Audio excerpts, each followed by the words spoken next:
Наркополицейские коми побывали в палаточном лагере «Рубеж» Сысольского района. Сегодня там отдыхает смена из 37 подростков. Это воспитанники детских домов и интернатов Воркуты, Печоры и Сыктывкара. Силовики рассказали ребятам о вреде наркотиков и показали выступление бойцов спецназа. Евгений Ракин подробнее. Это наша палатка.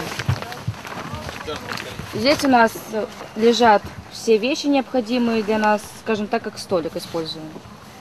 Там спят две мои подруги, Кристина и Инна, а здесь сплю я.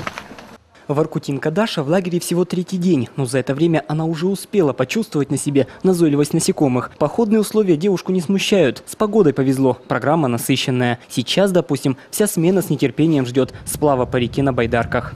Каждый день он новый, каждый день чем-то отмечен. Вчера очень был интересный день у нас.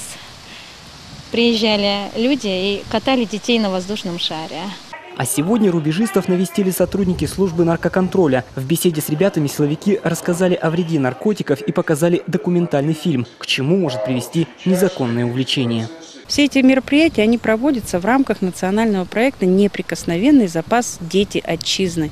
Это проект, который наша Федеральная служба по контролю за оборотом наркотиков совместно с другими ведомствами разработала, и по всей России, во всех регионах такая работа проводится.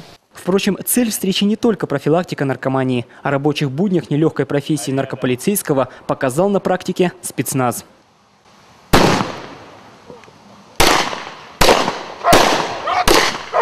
Стрельба, рукопашный бой и даже захват автотранспорта.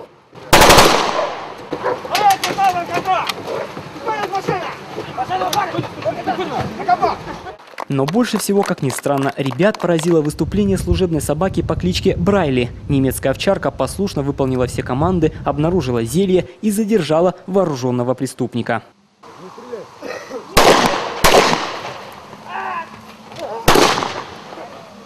Напоследок сотрудники органов наркоконтроля ответили на вопросы и показали боевой арсенал. Патрон 7,62, вот эта планка упорная на плечо, чтобы у тебя пулемет не уходил. Примерили снаряжение спецназа и журналисты. А это элемент защиты, так называемый бронещит, весит около 10 килограммов, пуленепробиваемое стекло, а лист из специального сплава способен уберечь от пуль автомата Калашникова калибром 5,45. Наркополицейские коми уже в 5-й год посещают лагерь «Рубеж». Стараются встретиться с каждой сменой. А недавно силовики решили расширить добрую традицию. 10 июля с профилактической миссией они намерены посетить еще один санаторий в Лозыме. Евгений Ракин, Олег Жуковский, телеканал «Юрган», Сысольский район.